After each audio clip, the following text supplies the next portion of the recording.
महाशिवरात्र माघ महिन्यातील माघ कृष्ण चतुर्दशी तिथीला हिंदू समाजात महाशिवरात्र म्हणतात.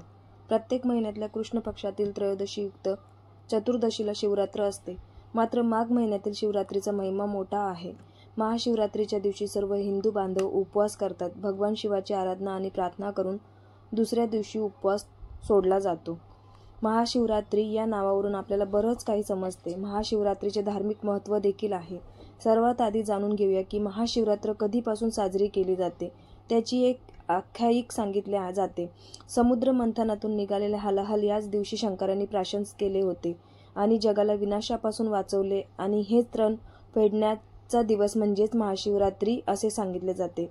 काही कथेनुसार या दिवशी शिव आणि पार्वतीचा विवाह झाला होता. महाशिवरात्रीविषयी आणखी कथा असल्या तरी काही लोक या दिवसाला जलरात्री असे देखील संबोधतात. महादेवांनी या दिवशी तांडव नृत्य केले होते आणि महादेवांना शांत करण्यासाठी आणि भूलोकाचा विनाश टाळण्यासाठी लोकांनी प्रार्थना केली होती, अशी देखील पुराणामध्ये सांगितलेली ही कथा आहे. तर आज आहे महाशिवरात्री.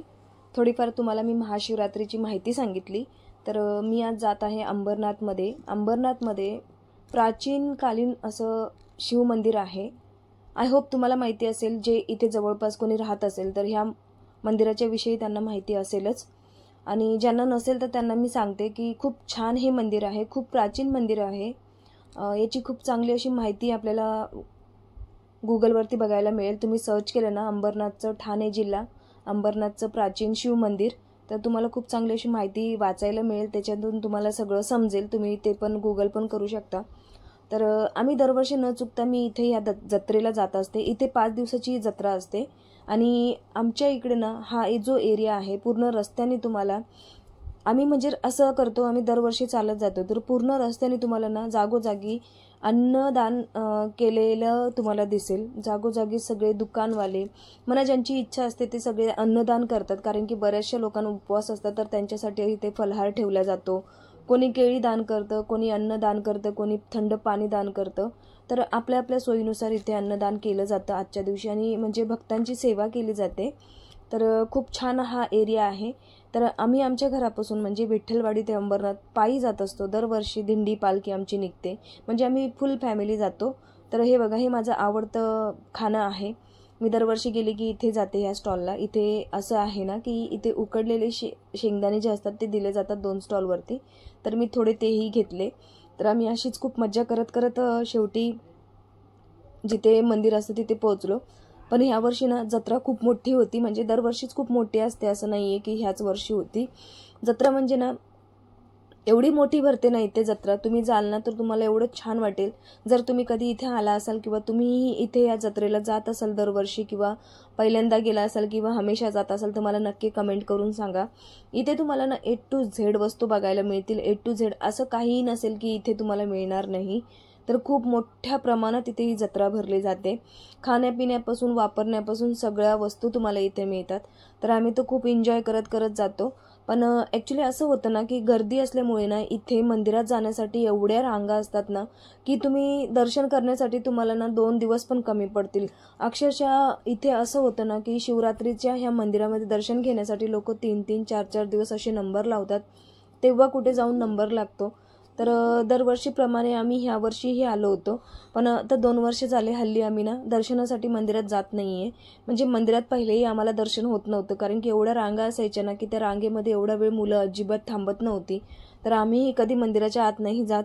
पण एरवी जेव्हा जत्रा संपते किंवा हे महाशिवरात्रीचा जत्रा संपली ना मग त्याच्यानंतर आम्ही 1 हप्त्याच्या नंतर 1 आठवड्यानंतर आम्ही जाऊन तिथे दर्शन करून येतो.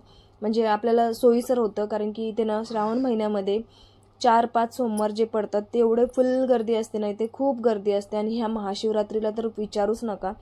तुम्हाला इथे दर्शन अजिबात होणार नाही. तुम्ही शिवरात्रीची ही जत्रा सोडली ना तर तुम्ही अदरवाईज कधी येऊ शकता. तुम्हाला इथे गर्दी नाही मिळणार. पण श्रावण महिन्यामध्ये आणि ह्या शिवरात्रीला तुम्हाला इथे भरपूर गर्दी मिळेल. तुम्हाला दर्शनच होणार नाही, तुम्हाला 2-2 दिवस रांगेतनी उभं राहावं लागेल. तर जर तुम्हाला इथे मंदिरात दर्शन करण्यासाठी यायचं असेल तर तुम्ही अदर डेज या, पण श्रावण महिना आणि महाशिवरात्रीला जर तुम्ही येत असाल तर तुमचं दर्शन होणं खूप कमी शक्य आहे. जर तुमची इतनी वेळ असेल किंवा कॅपॅसिटी असेल की 2-2, 3-3 दिवस तुम्ही उभे राहू शकता तर तुम्ही बिंदास येऊ शकता. खूप छान असं मंदिर आहे. पावसाळ्यामध्ये ना या मंदिरामध्ये अक्षरशः मी तुम्हाला सांगू शकते की कमरेच्या वरी, म्हणजे माणसाच्या कमरेच्या वरी पाणी भरलं जातो, कारण की हे मंदिर जे आहे ना खूप आतमध्ये म्हणजे खोल आहे. त्यामुळे माणूस जर उभा राहिला ना तर माणसाच्या गळ्यापर्यंत पाणी येतं, कधी कधी कमरेपर्यंत पाणी इथे भरतं. तर मी बघितलेलं आहे, कारण की पावसामध्ये माझ्या घराच्यापासून म्हणजे अर्ध्या तासावरतीच हे मंदिर आहे. जेव्हा इथे पाणी भरतं ना तेव्हा न्यूज वगैरे पण येतात आणि एकदा दोनदा मी स्वतःही जाऊन बघितलेलं आहे तिथे, की म्हणजे पूर्ण रेड अलर्ट एरिया करतात तिथे. आतमध्ये एंट्री नसते पण भरपूर पाणी भरलं जातं, कारण आमचे बरेच जण ओळखीचे पण राहतात, ते पण सांगतात. आणि भरपूर व्हिडिओज वगैरे फोटोज वगैरे पण बघायला मिळतं जेव्हा इथे पाणी भरतं तेव्हा. तर अशा प्रकारे हा मंदिर आहे. तर जर तुम्ही कधी आले नसाल तर तुम्ही येऊ शकता. मी थोडक्यात तुम्हाला ॲड्रेस सांगते. तुम्हाला काहीच करायचं नाही आहे, कुठेच झटपट करण्याची गरज नाही. तुम्ही अंबरनाथ स्टेशनला उतरले ना रिक्षामधून, तुम्ही रिक्षावाल्याला सांगा अंबरनाथचे शिव मंदिरमध्ये नेऊन सोडा. कोणीही तुम्हाला इथे सहज आणून सोडेल. फक्त तुम्हाला दादरवरून यायचं असेल तर तुम्ही अंबरनाथ ट्रेन पकडा, कर्जत पकडा. जर तुम्ही वेस्टर्न लाईनवरून येत असाल तर तुम्हाला दादर ट्रेननीच यायचं आहे. तुम्ही इथेच आसपास कुठे राहत असाल तर नॉर्मल आहे, अंबरनाथ कर्जत ट्रेन तुम्ही पकडू शकता आणि अंबरनाथ स्टेशनला आल्यावरती कोणालाही सांगा शिव मंदिर, तुम्हाला कोणीही आणून सोडेल. खूप प्राचीन असं हे मंदिर आहे आणि खूप या मंदिराच्या महिमा आहेत. खूप असं म्हणजे खूप चांगलं मंदिर आहे. इथे मागितलेल्या इच्छा पण पूर्ण होतात असं मी ऐकलेलं आहे. आणि खरंच महादेवाचं जेवढं आपण कौतुक करू ना तेवढं कमीच आहे, कारण की आपल्या ह्याच्यामध्ये बरेचसे लोक आहेत जे महादेवांचे खूप खरे भक्त आहेत, खूप महादेवांना मानतात. मी पण त्यामधलीच आहे. मलाही महादेव खूप आवडतात आणि मीही त्यांची खूप भक्ती करते. तर अशा प्रकारे आम्ही ह्या जत्रेला आलो. पण ॲक्च्युली मी पुढे नाही गेली आहे, कारण की ना पुढे भरपूर गर्दी होते आणि पुढे ना जो मेन गेट असतो मंदिराकडे जाण्याचा तिथे ना पोलीस लोक उभे असतात. तर ना खूप म्हणजे अशी मोठ्या प्रमाणात गर्दी असल्यामुळे ना तिथे पोलिसांचा बंदोबस्त असतो आणि नंबर वाईजच आपल्याला तिकडे सोडतात. पण चोरी चकारीची पण खूप भीती असते. तर जेव्हाही जाल तर गर्दीपासून जरा सावध राहा. आणि त्यानंतर असंच फेरफटका मारता मारता अचानकच ना माझं हे पुस्तकवाले जे काका बसले होते त्यांच्याकडे लक्ष गेलं आणि अचानकच मला तिथे स्वामी समर्थांचं 9 व्रताचं पुस्तक आणि 11 व्रताचं पुस्तक हे दिसलं, जे मी खूप दिवसापासून घ्यायचा विचार करत होती. तर फायनली मी 9 गुरुवार आणि 11 गुरुवारचं हे पुस्तक घेतलं आणि त्यानंतर आम्ही पुढे निघालो. पण मी जसं तुम्हाला सांगते की मी पुढे अजिबात गेली नाही, कारण की एवढी गर्दी होती आणि मुलंही ऐकत नव्हते.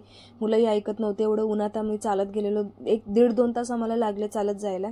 त्यामुळे आम्ही म्हटलं आता नको पुढे जायला आणि आम्ही परतीचा प्रवास केला. खूप एन्जॉय केला, खूप छान होता आजचा प्रवास आणि खूप हसत खेळत आम्ही आजचा दिवस पार पाडला. तर चला पुन्हा भेटूया नवीन व्हिडिओमध्ये. तोपर्यंत